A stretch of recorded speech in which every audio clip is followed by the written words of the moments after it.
ज्या विद्यार्थ्यांना मार्क्स कमी पडतात ते विद्यार्थी कॉमनली ह्या 5 चुका करतात. पहिली चूक प्रोक्रॅस्टिनेशन.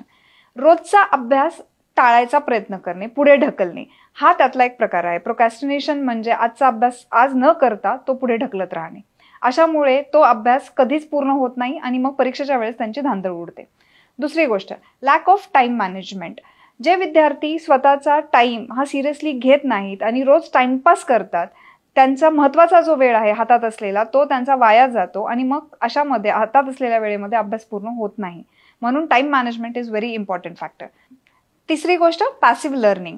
विद्यार्थ्यांनी ऍक्टिव्ह लर्निंग केलं पाहिजे रादर दॅन पॅसिव्ह लर्निंग. पण मटेरियलमध्ये इन्व्हॉल्वमेंट न दाखवता विद्यार्थी फक्त रिडिंगवरती कॉन्सन्ट्रेट करतात. त्यांना असं वाटतं की वाचल्याने सगळं कळून जातं. पण ऍक्टिव्ह लर्निंगमध्ये वाचणे, लिहिणे, प्रॅक्टिस करणे या बऱ्याचशा गोष्टी इन्व्हॉल्ड आहेत. So passive learning is the third important mistake. चौथी mistake, failure to seek help.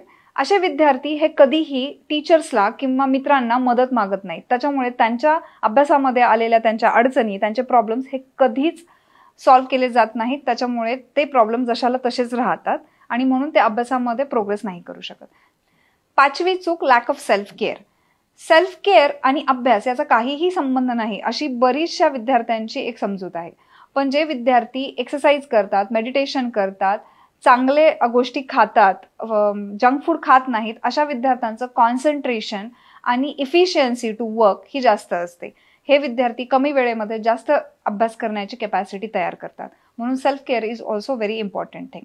So जर तुम्हाला तुमच्या अभ्यासामध्ये प्रोग्रेस करायची असेल तर या 5 चुका करणं टाळा.